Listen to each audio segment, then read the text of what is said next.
Welcome to The Explainer. Today we are diving right into something pretty incredible, hardwiring happiness. We're going to talk about the science of how you can literally, physically reshape your brain for more peace and resilience. And look, this isn't just about thinking positive thoughts. We're talking about taking the controls, becoming the author of your own inner world. So, let's just jump in with a question that I bet is going to feel really familiar.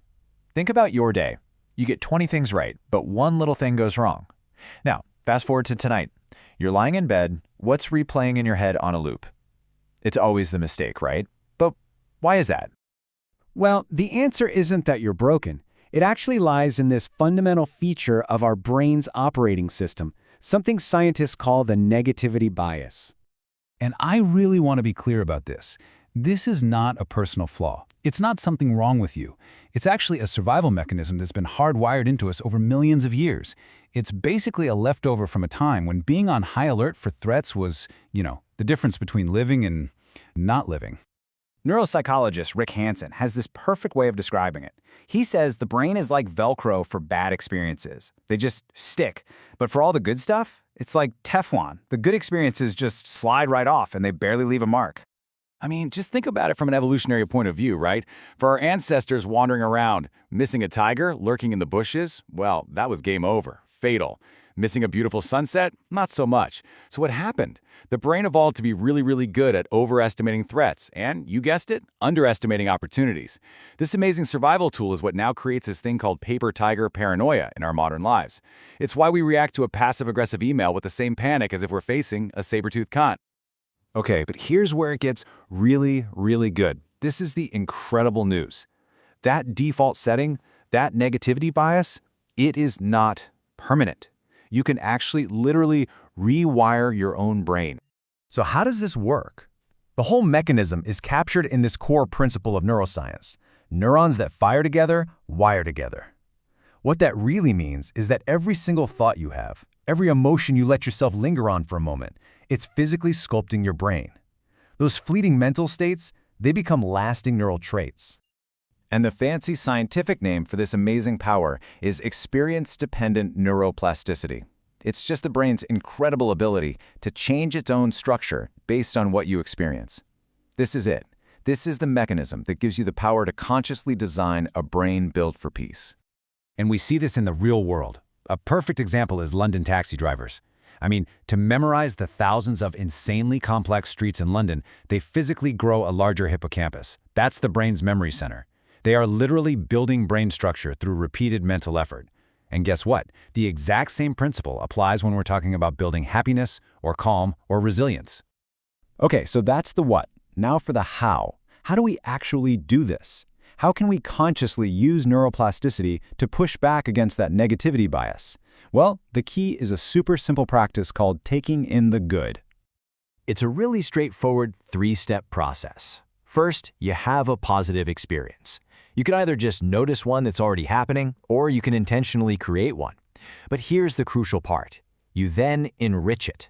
Don't just let it fly by. Savor it. Feel it in your body. Make it last for a few moments longer. And finally, you absorb it.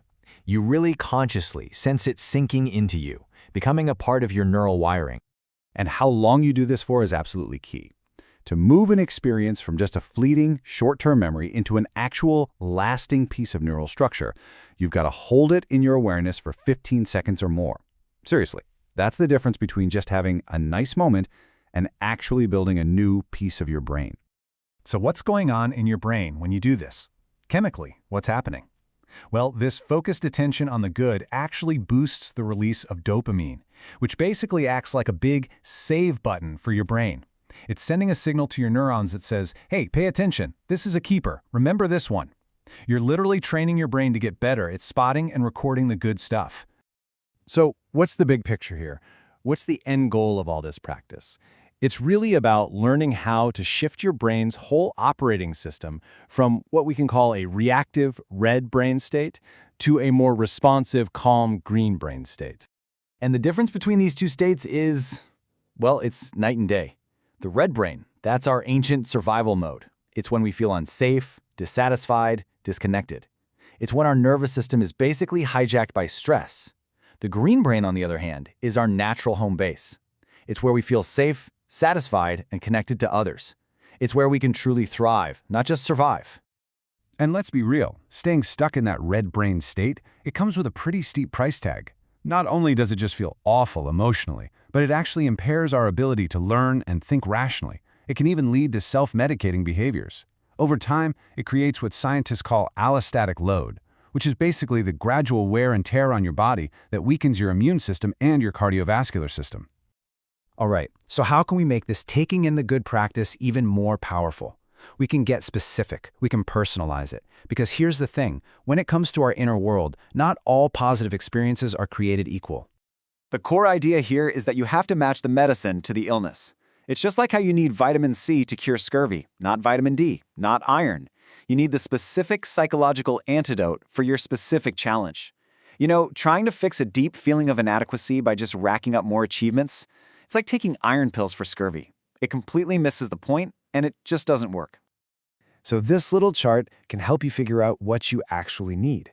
If you're someone who consistently feels worried or helpless, the antidote isn't just thinking happy thoughts. It's about intentionally seeking out and absorbing experiences of safety, of strength, of relaxation. If you feel lonely or inadequate, you need to actively take in those moments of belonging, of real self-compassion, of feeling liked. And it's so important to remember, this is not about some huge one-time effort. This is a practice built on small, consistent moments. Every single time you pause to take in the good for just 15, 20 seconds, you are taking care of that minute. And like the old proverb says, if you take care of the minutes, the years will absolutely take care of themselves. So here's the bottom line. Your brain is being shaped every single moment of every single day, and you have the power to be the shaper. You are the author. It all happens in these tiny, beautiful, jewel-like moments of awareness. So I'll leave you with this question.